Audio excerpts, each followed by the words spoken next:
প্রিয় দর্শক, এবারে অন্যান্য খবর।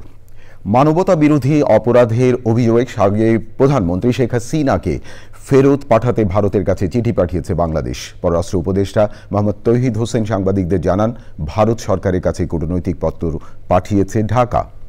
দেখুন রিয়াজ ইসলামের রিপোর্টটি। জুলাই আগস্টের গণহত্যার মামলায় 17 অক্টোবর শেখ হাসিনার বিরুদ্ধে গ্রেপ্তারি পরোয়ানা জারি করেন আন্তর্জাতিক অপরাধ ট্রাইব্যুনাল।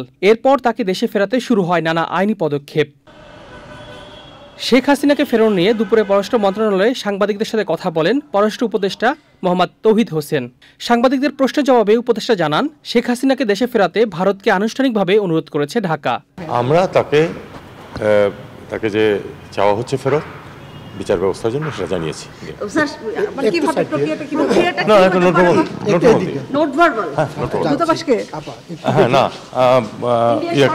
ভারত সরকারকে। এর আগে পিলখানায় বিজিবি সদর দপ্তরে স্বরাষ্ট্র উপদেষ্টা সাংবাদিকদের প্রশ্নের জবাবে জানান, ভারতের সাথে বন্দি বিনিময় চুক্তি অনুযায়ী শেখ হাসিনাকে ফেরত আনা হবে। আমাদের চিঠি অলরেডি চলে গেছে ওনার এক্সট্রাডিশন করার জন্য, এটা প্রক্রিয়াধীন আছে। আমাদের সাথে তো ওনাদের এক্সট্রাডিশন ট্রিটি একটা আছেই, ওই প্রক্রিয়া হবে, ওই চুক্তি অনুযায়ী হবে। গত 5 আগস্ট আওয়ামী লীগ সরকারের পতনের পর ভারতে অবস্থান করছেন শেখ হাসিনা। রিয়াজ ইসলাম, চ্যানেল আই, ঢাকা।